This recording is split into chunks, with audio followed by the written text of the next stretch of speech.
Salamat isa-isa awit. Thank you, Lord, for the trials, Pastor. Ang iba na to.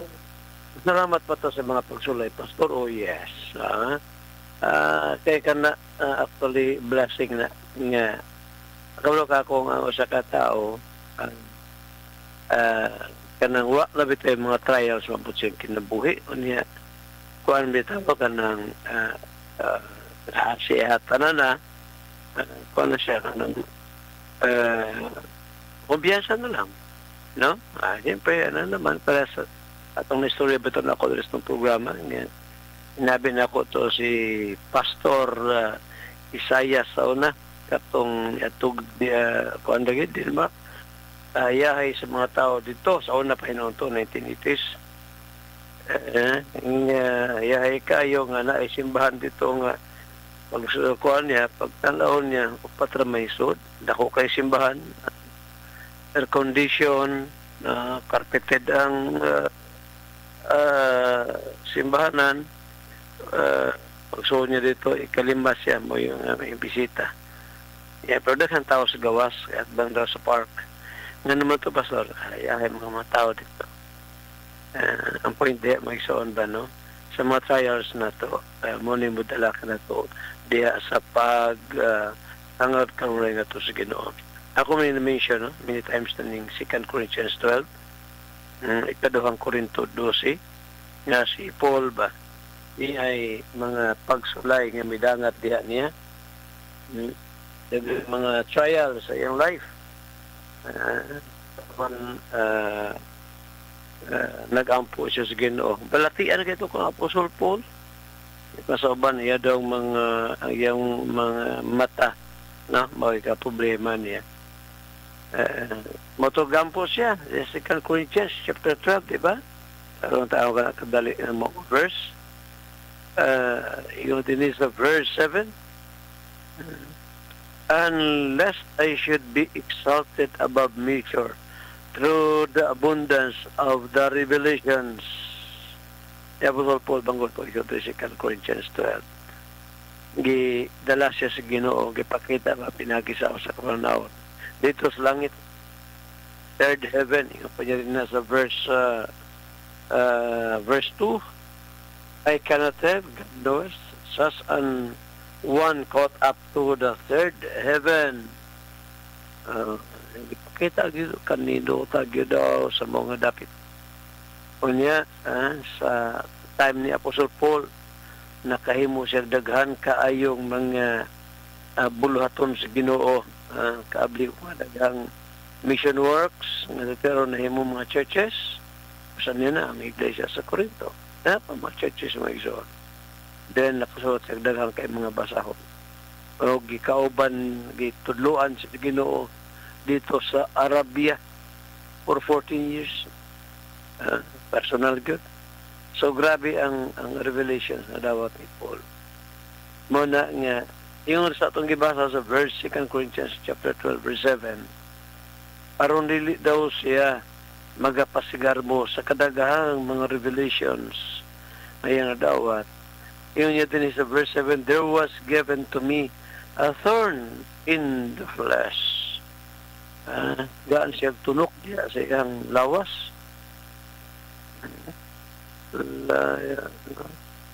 The third of us, the messenger of Satan, yung buffet me, lest I should be exalted above measure. So, nag-ipuruhan mo ison. Ang tao, kung nana siya tanan, nagpagpatahan siya, doon ay tindi siya, maghambog siya.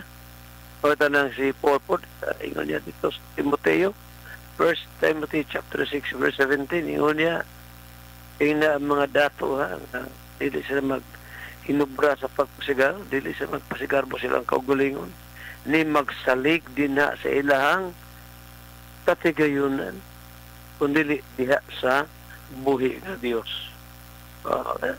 Kamu mga dumatuay, atong kamu mga mahibong dato, o katong mga dato daw, atong basahon rin.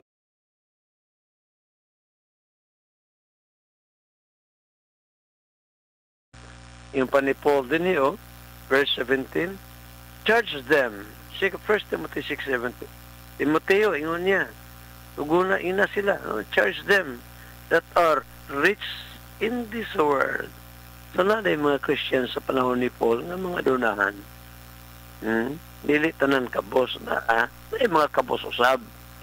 No? Dito sa Book of Romans, chapter 16, dito yung mga kabos ng mga Kristohanon, Jerusalem. Ingon niya dito, na-mention ni Paul.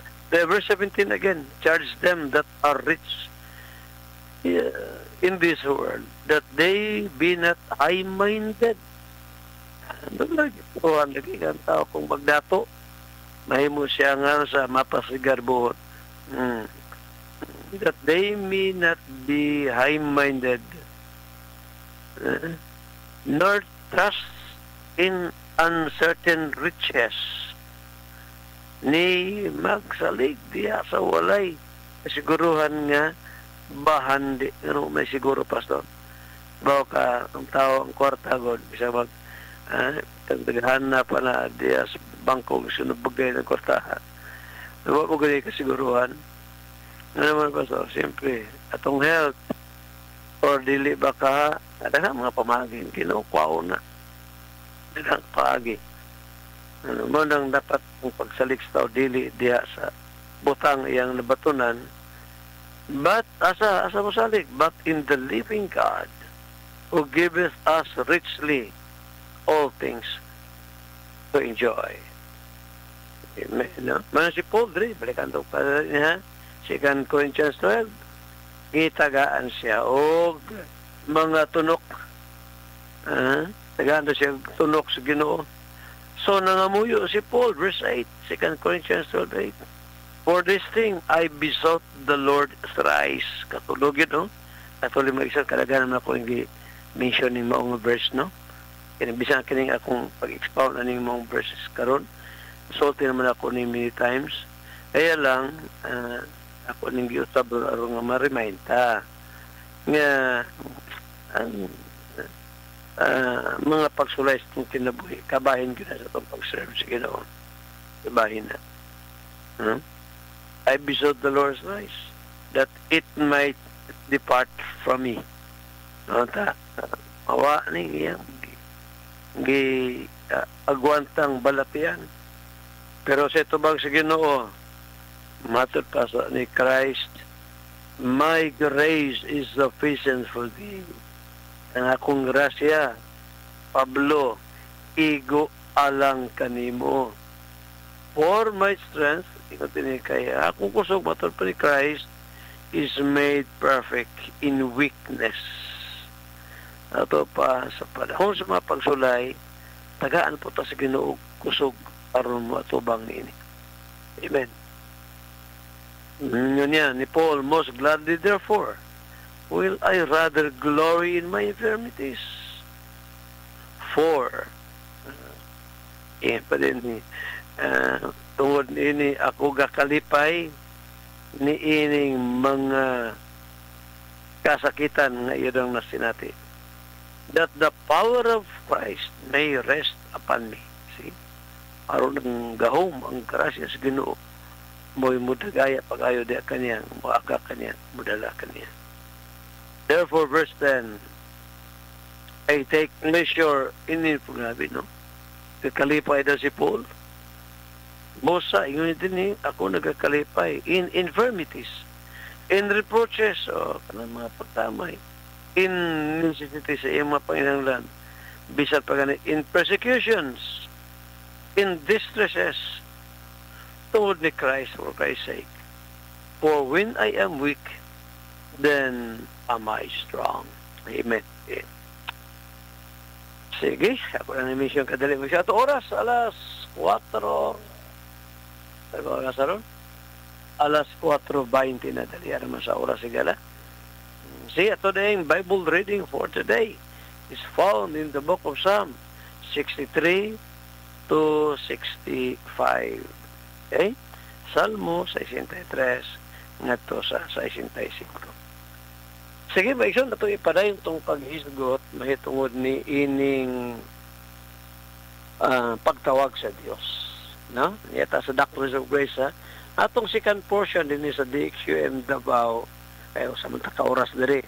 Ito nang gibahin na Doctrines of Grace, and sa second portion ay sigutag landmarkism, no? Sa landmarkism, Pastor, mga pagtunan ni Ginoong Kristo diya sa iyang kaiglesiyahan nga iyang gibilin nga diin kanang iyang kasimbahan na tunay kutay sa kasaysayan nga walay pagkabugto. Nga ito nang gitunan, ito ta nagbisa, no? Sa kalibro karon nga kunya to ang giusani sa mga gibasihan nato nga doon nag-perpetuity ang kasimbahan sa Ginoong Kristo. Trail of Blood by G.M. Caro. Pero niya na, second portion na to. Sige, may isyon, kini bang pagtawag sa Ginoo sa outward calling? Kanang, ang tawag ani mo isyon, ang tawag nag-outward calling, Pastor. Kay, may mga means ba ang Ginoo iyang gamiton aron nga ipahibalo nga doon ay Diyos na siya, na ang Ginoo, buhi siya, siyang creator, o niya, mapuli ang paagi, aron nga mga tao makaduhog sa gospel. O katulugan ni may soon nga to ang mission, no? Una is ko ano to, no? Ang creation, mga binuhat sa Dios ga deklarar nga dunay Ginoo. Unang bisa pa diya sa kinabukyaran na yun nga dapat magsoon. Nga wala pa maabot sa kabihasnan. Wala pa bitaw maabot sa mga bagong technology maigsoon, madungog, I mean, evolution lang nga doon ay Ginoo through creation. So, kaya nga mga kung limutuan na, alabi na ito sa mga dapat maigsoon, na mga luog pagani, mga cannibals, alabi na ito sa dapat sa Africa o sa mga lugar. Now, another way of my son sa labang pagtawag sa Ginoo, minsan gapon kining pagwali sa iyang pulong, kining gospel, no? Kini itong Bible study o sa ni kapagi nga gani si Apostle Paul ingon niya dito sa Book of Acts chapter Acts chapter 18, buhat 18, not Acts 18, Acts 13. Nagay po sa Acts 18, pero kinuha sa ito ng Acts 13. Unya 44. Sige, nabili yung mga Bibles mo yun. Buhat 13, versikulo 44, so good. And the next Sabbath day, came almost the whole city. Ato ang misyon itabo dito sa Antioquia, no? Antioquia sa Pisidia. Ingon tini. And the next Sabbath day came almost the whole city together to hear the word of God. So, daghang kay mga tao sa pagwali nila po dito, mga tao nanugok aron nga maminaw sa pulong sila sa wali na po. Verse 45. But when the Jews saw the multitude, nakita sa mga Hudyo ang mabagang duot sa katawhan ang gusto maminaw sa wali ni Paul, they were filled with envy. Ay nangasoko sila kay o sa inyo din na sina. Lagi po ni kasina mag-igsoon, no? May bulong na lang ka. Ano sa man akong parente yun? Sa man yung silingan nga, siya magkasuko-suko. Ano mo ko nila? Ako na sa ihapdan kanig. Tagaan ka na ako nila sa iyong sudan. Anak ba? Kung siya na ako mga, ano ba siya may kasuko? Di akong parente? Ay, tinalig na sina na sa imuha. Ay, na sina na. Ay, pumaligibuhat rin sa mga ubang Hudiyo. Pagkakita nila nga dunay kang Apostle Paul sa animuha pa yun nga makadungo pa pagkasunod tigom nila tingog din nangasoko sila kaya di ay sa nangasina but when the Jews the multitudes They were filled with envy. Sinalagay kala, no? Basta kasi na gani mo patigbabaw, mo pairal bitaw sa itong kasing-kasing. Di kitag mga maayo sa mga taong naghimo na itong maayo. Basta mo tubo na ng kasinas itong kasing-kasing. Labay warning sa Biblia, higala. Alas, at oras na ay, alas 4:26 na. Kinibitaw sa Proverbs mo igsoon. Ako ning, balikan niyo ito, itong buhat rin siya. Speaking about the envy ba. Dere sa Proverbio Kapitulo 27, berkahan yun na ko ni dere ba. Ingon pa rin sa verse 4, wrath is cruel, and anger is outrageous. But who is able to stand before envy? Sa laing nga hubad Cebuano, pangabubo, lahi man ang pangabubo. Pwede ba na ang konbaya, ang Ginoo baya, o sabaya sa mga ngalan sa Ginoo is jealous. Normal magyud na uyab, tanaw ng iyang uyab o sa lain. Manilo siguro ng iyang uyab. Kaya ayon, ay man yun na. Pero lahi man ng envy mga isoon. Ang envy is kasina. Muna yung pa ni Solomon din no? Ang kasuko daw lumalan. Pero kinsa man ang makaasdang sa kasina. Kisa mo dahi tao nga doon ay kaisog mo atubang sa kasina. Kini bang kasina lagi mga ison? Kung mutubo sa kasina, delikado kayo. Delikado. Nahitabo dito sa kaso bitaw ni mga taong nasina kang Daniel. Naapil ang taon ng mga pamilya. Ilawog dito sa Leon. Tungod sa kasina nila kang Daniel. Thank you ta. Bantay ta. Nayaring atong kasing-kasing. May tubo na ang kasina. Nabalikan sa nato ng buhat rin tanawa. Nangasuko sila kang apostol po sa wali ni po. Nasina sila. Nasuko sila. Ang punto na ko diri, paagim ni sa pagtawag sa Diyos. Supak mo lang si Paul Pastor. Magbitaw na. Kining ang kining outward calling of God, ma-resist ni sa tao. Masupak ba ba? Pagwali sa gospel, sama karon di ba? Mention ako ni karong simanaha nga mahimong ikaw higalang naminaw mo sikag mangyamit di ko mutuo ni mo dia John Atok di ko mamutuo ni mo ng pagpili. Pwede ka mutupak pero nakasulat yun sa Bible. Dagan ba yung mga baptist di mo tuog eleksyon? Dari abi ni mo og mga baptist tanan ito dili oy mao bitaw tong nihawa ko dito kaniadto sa undok akong gipasakopan nga baptist na naman di mamutuog nga doon na di ay pagpili o katawan nga tos kaluwasan. Yan. Nagamatayon ni Kristo para rin sa mga pinili. Maladawatan na ito. Sa Bible na amag yun niyo. Sama ni Karono, pagwali ni Paul dito, isupak si Paul. Yung pa din sa verse 45 na itong ibasa. They were filled with envy, ito mga Hudyo, and spake against those things which were spoken by Paul, contradicting and blaspheming. Grabe, Itong mga giwali ni Pablo, yung din puno sila kasina, o ilang ipanagsupak ang mga butang nga giwali ni Pablo, contradicting and blaspheming. Yaga ka nga Apostol. Manang si Paul, Apostle Paul, yung sa verse 46, then Paul and Barnabas walks bold. Samo sila kayso Ginoon. O giingnan nila sila, mga Hudyo.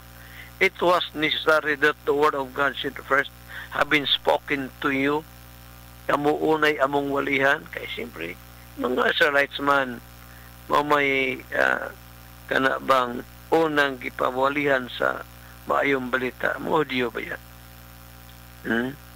Kamu unay among gianihan, walihan. But seeing He put it from you and judge yourselves. Ya di man mo gusto. Iyo man gisupak. Na kamo mismo nag-ingon nga dili mo takos sa pagdawat sa kinabuhing dayon. Tanawa, mangadto kami sa mga hintil. Padili-dili ta. Sabi ni mo ang Ginoo mukuan gyud ang Ginoo nga pakiluoy dili oy. Di ba nawali man ako niya sa matunong kawali gani. Nga dito sa Destago mission datong last Saturday, di ba? Ang Dios dili mamugos. Dili gyud mamugos ang Ginoo higala. Unang tao di mga lagad niya naras siya na sa tao. Di siya matag siya ikapulo gala naras siya na. Kung maghimo siya dautan na tao. Pero di po siya magmahay. Wa siya mahayan. Hindi bitawang mga batan-or na itong tambagan. Singisira. Pag-abot sa panahon. Na-addict na. Kaya may mahayan. Mga anak, kamong may mayan, misyo ginikanan. Minim ko sa pagsuot kay mga anak ron pasupin sa ganito ano tayo oras sa Bexon ito ba duming imong agaw gipatay iyang kaugalingong anak grabe itong mata ito sa tuwi nag-iwag hiduaw niya sa preso na siyempre isa tayo malipay ito yung pala yung misang ugma tayo oras ito tas ay kadoang hugna niya ito nga Bible study. Kaya ikaw karon higalang naminaw, wala pa niyo masinati ang salvation. Ayaw kalimot. Di ba yung pambugos ang Ginoo? So, nag-warning siya sa mga dili biya diya silang pagpakasala o walay pagsalig ni Kristo Jesus nagyoy dawaton, paaboton, kaligot-got sa Ginoo. Busa sa di pa na mahitabo higala, ikaw ang naminaw ron. Nusuli mo mga sala. Saligi si Kristo. Siya ragyod. Walay laing makaluwas kanimo. Dugo ngayang yula sa cross, mo lamang katoy gala, bugtong makainlo sa imong kalapasan. Ano ta, second portion, ito nga programa, The Sovereign Grace Hour. Tawag nga abay mga nag-text. Yes, imong din sa itong mga texters. Dawat ni Hupera, Brother Christopher Carisan, dawat ako itong ang teksto Hupera. Ayaw butag pasudyon, mamalo, salamat Ginoo ning maong kapuntagon. Kaya salamat sa prayer o sa mensahe. Pero mga kasapasod. Salamat Brother Lingling. Brother Lingling. O usap ang Femia ang imbitar si Femia diri ingon pa niya good morning pastor gahapon 36 na si Topper pastor may lay pa to pastor imbitado ang tanang mga kaigsuonan sa Thanksgiving diri sa Tanwalang ni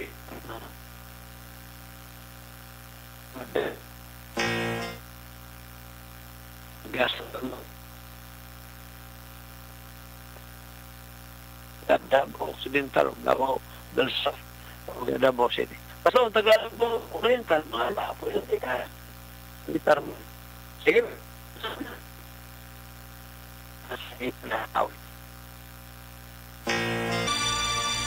Amen. Praise God. Praise the Lord. Salamat sa maong mensahe sa awit.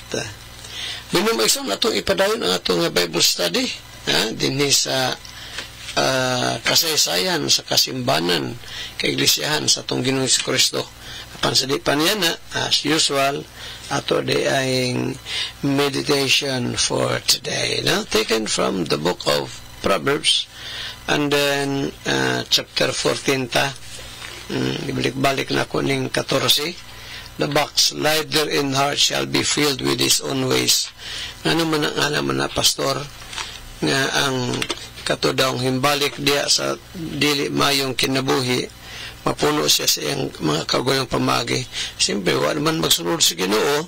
So, ang iyan namang huna-huna mo'y gisunod, mo ng daghang palpak. No, palpak yun. Mo na nga kung di ta gusto palpak, kumit yun sa Ginoo, ha?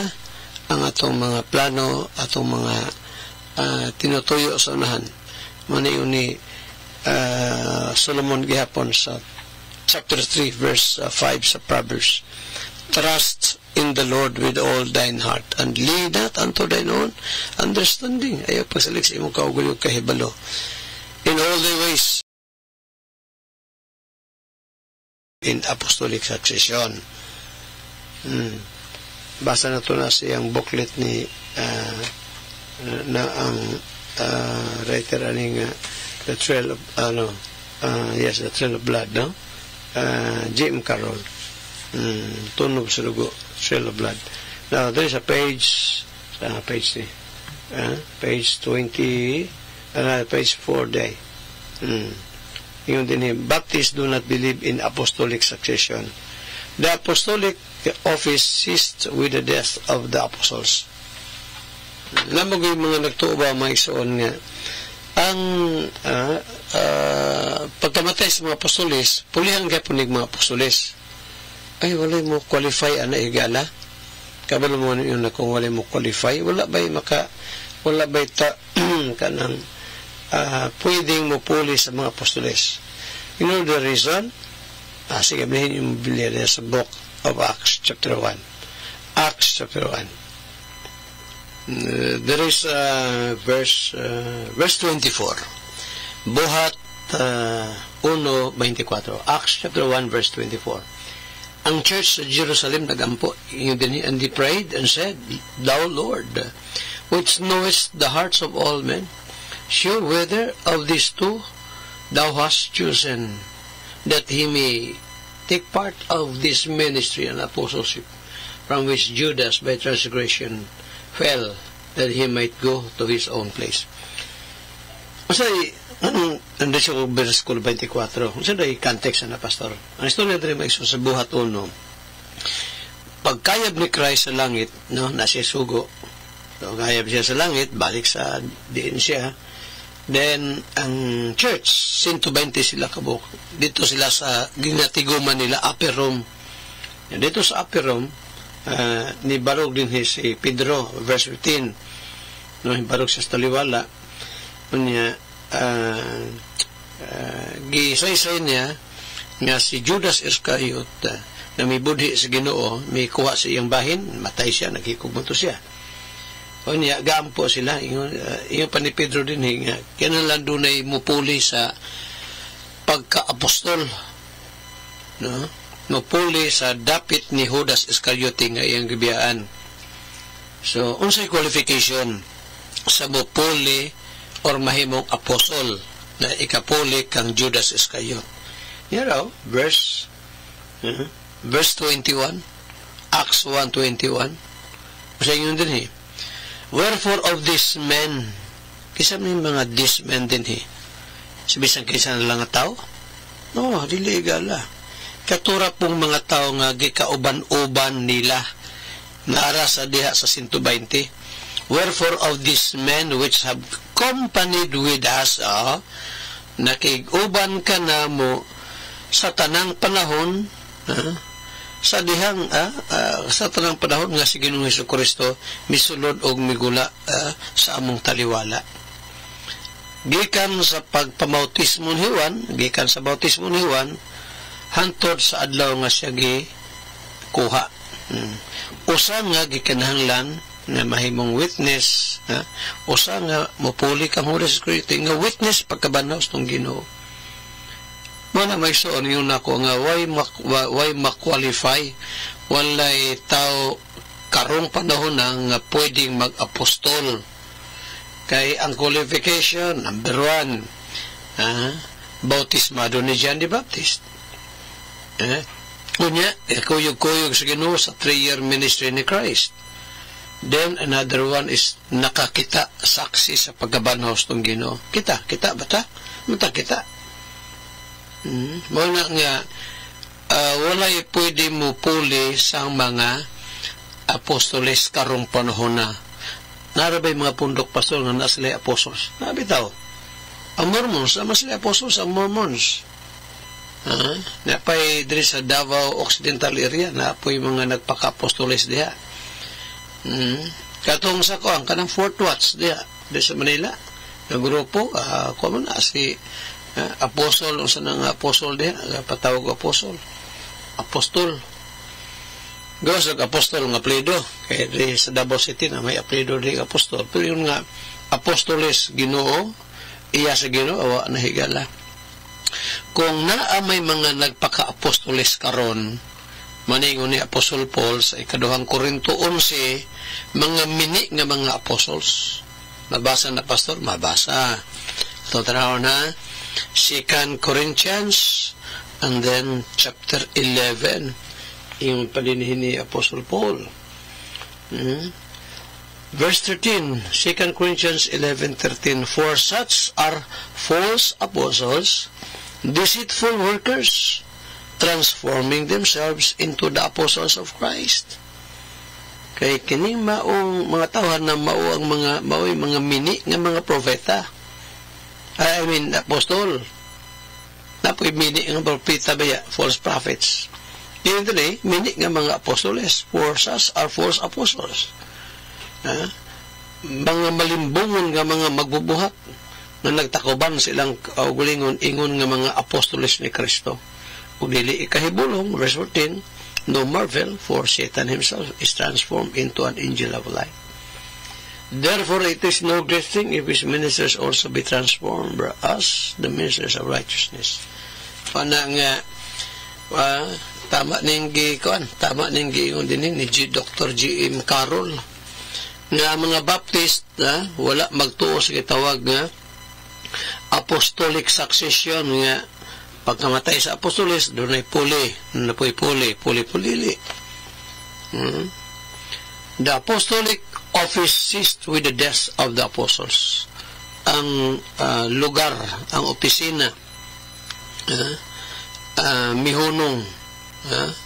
mihunong ang opisina sa pagka-apostol o opisina sa mga apostoles sa dihang namatay ang katapusang apostol. Kasabay katapusang apostol nga namatay. Si John D. Beloved, ang writer sa Book of Revelation. Kamatay ni John the Baptist, wala na apostles. Wala na. So, kung wala pastor, asa dahi gibilin ang katuluan ng itong Ginoo? Asa gibilin? Basa. Unang Timoteo, Kapitulo 3, versikulo 15. Sa iyo ni Apostle Paul diha. 1 Timothy, chapter 3, and then verse 15. Ingon pa din but if I tarry long, malangan man ako, Timoteo, that thou mayest know how thou oughtest to behave thyself in the house of God.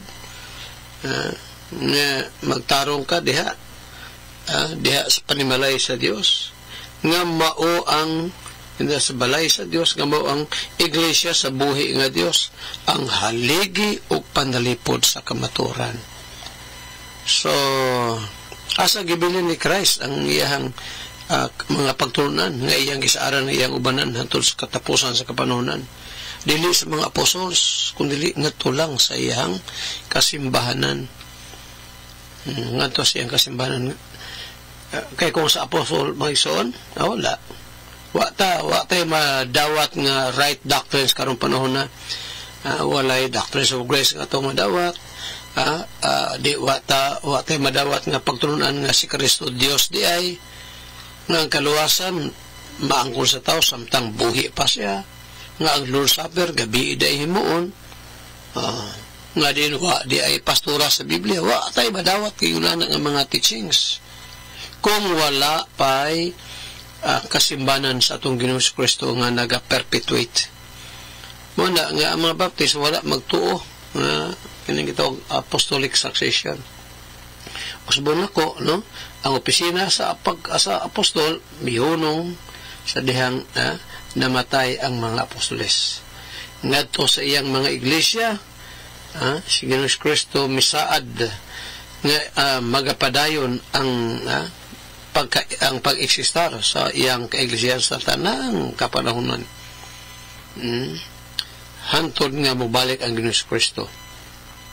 Nya na pag-iyon ni Christ maikson sa Matthew 28 na pag-iyon ni Christ nga and lo, I am with you always, even unto the end of the world. Matthew 16:18, yung pa ni Christ, I will build my church, and the gates of hell shall not prevail against it. Di daw makabuntog bisan pa ang ganghaan sa kamatayon sa iyong iglesia. Now, muni, mention ako rin palang dugay, sa diha nga mihatag si Christ sa gitawag Great Commission. So ito Great Commission, Pastor? Ano ang nasa Matthew 28 ba? 19:20. Muna gitawag Great Commission. Gitawag na Great Commission o dakong sugo tungod kay dili limitado, dili sama ni atong pagministeryo pa sa atong Ginoo Hesus Kristo, limitado lamang ang antuan sa iglesia sa atong Ginoong Jerusalem Church.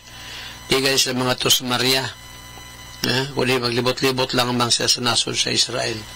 Nangyayang na ito kaluwasan to ubang mga tao sa ubang nasod mga ison, pero ingon man ni Christ, dirira mo. Kita din mo ng election po, no? Now, kini bitong sugo sa Ginoong Hesus Matthew 28, Matthew 28 ba? No? Kini maong commission, kini nga maong trabaho. Sabi na ko, wala ni gihatag nga to sa mga apostoles as individuals. Gisulti na din ni Dr. G.M. Carroll. Quote, ingon niya, this commission, Great Commission, this work was not given to the apostles as individuals, but to them and the others present in their church capacity. Pag yun magun ni Christ, go ye therefore and teach all nations, na dito ang mga apostoles. O na ito ang mga kauban sa mga apostoles. So, Pastor, sakto pa na pa yung Jerusalem Church? Karon wala na. Pero sa wa pa sila mamatay, wa pa mga matay ang mga sakop sa iglesia sa Jerusalem, or mawala ang iglesia sa Jerusalem, nakaanak naman eh. Kasanay, marabag kakadanog iba, ba mo na ang kanang mayon na ito nga illustration, perfect illustration sa Church Perpetuity, kanang si Adan. Pagbuhat sa Ginoo sa kang Adan ko iba, wala masyadong nagsiba ron, pero nisanay na. Ipatay ni Cain niyang igsoon nga si Abel. Pagabot sa chapter 4 sa Genesis, nakabaton po anak sila si Adan, si Seth, o dito nagsugo ng mga tao sa pagpangaliya sa Ginoo. Na dito may sumakita ni mo, na wa natuod si Adan karong iba, nangamatay, ito na sa presensya sa Ginoo, pero misanay na ang tao. Sanay na. Yung na sa bang simbahan sa Ginoo. Nga na magsaon, nag-perpetuate ka na siya. Dili tungkol sa mga apostoles, kung dili sa mga taong naadiha, nakaanak ang iglesia, o si anak sa Jerusalem Church, Pastor. O sa iglesia nga anak sa Jerusalem. At anang mga simbahan, mga isoon, sa iya sa Ginoo, hantong karon mo trace back na balik na to kang Christ. Ato sa iglesia sa Jerusalem. Wala siya. Okay, parang tayo oras day. Pila na ka mga minuto. So, sumuna ko, this commission, pa ni J.M. Carroll din, this commission, this work was not given to the apostles as individuals, but to them and the others present in their church capacity. The apostles and the others who heard him give this commission were soon dead. Matay mo dito sila. But his church has lived on through the ages, making disciples, getting folks saved, but baptizing them and teaching the truth, the doctrines he committed to the Jerusalem Church. These faithful churches have been blessed with his presence as they have traveled the trail of blood. Wag yun na, igala. Pindutan, no? Pindot kayo ning tuon tas church history. Yan na din na pastor, anak-anak din, anak mo na. Parang gud sa kamo sa inyong linis, mong lulog-lula. sa side sa imong papa, side sa imong mama. Di ba? Hindi pwede nga mabuto lang kalit. O na nga, kung imong simbahan, buto lang nagkalit, wala na yung link. Balik na to sa kasimbahan ng Yesus Cristo, di ginamaw. Pastor, kung sabot-sabot lang mga membro, gawa sila, sabot-sabot sila, mag-organize na ma-church na ta, di pwede na masabot-sabot ta. Di pwede. Kaya doon gunay proper way mag-isuon. Ang proper way ana, ma-mission sa siya sa maong organized church. Pagka-mission siya, meeting sa church, nga sige, ato na ning ma-organize niya ito ang mission. Pag-organize ana, or din ang pastor, so na siya mother church. Ang pangutan na ron, ikaw, higala, kamong naminaw itong programa, kaysa may mother church ninyo. Ay ko mutudlo ka dito sa langit. Hindi mo na pwede. Ang makatudlo lang diretso na direct sa Ginoo mag-isuon is Jerusalem Church. Wa na ilain Jerusalem Church lang. Marabag si Adan si Iba. No? Ang makaingon lang nga way ginikanan si Adan si Iba. The rest mag-isuon na agyunay kagikanan. Kung nga, ito ipaday mo ison, wala tayo oras. Salamat sa panahon. Ihatag ka na ito sa Ginoo. Pahinot na ko, kini ito nga study. Niyapata mo ison, niyata maghisgot, nining kita trail of blood. Dili sa ato ang pagtuon, paghisgot. Sa pulong sa Ginoo din sa atong tulumanong di sovereign grace hour. Itugot sa Ginoo, Brother Ariel, no? Brother Ariel, kanan na ang mo, o kontak ako ni mo, o Brother Kines, no? Labi na ito mga plano sa unahan sa buluhaton sa Ginoo. Higala ko pa ka masave. Baka makasatag kaluwasan, I may say, come to repentance. Yasligan mo si Kristo as your Lord and personal Savior. Handudugma sa mga takna, sa mga istasyon, inyong higalas kahanginan, Andres Atob Jr. manamilit, magaingon ang Diyos. Magapanalangin ka na itong tanan. Daghan salamat.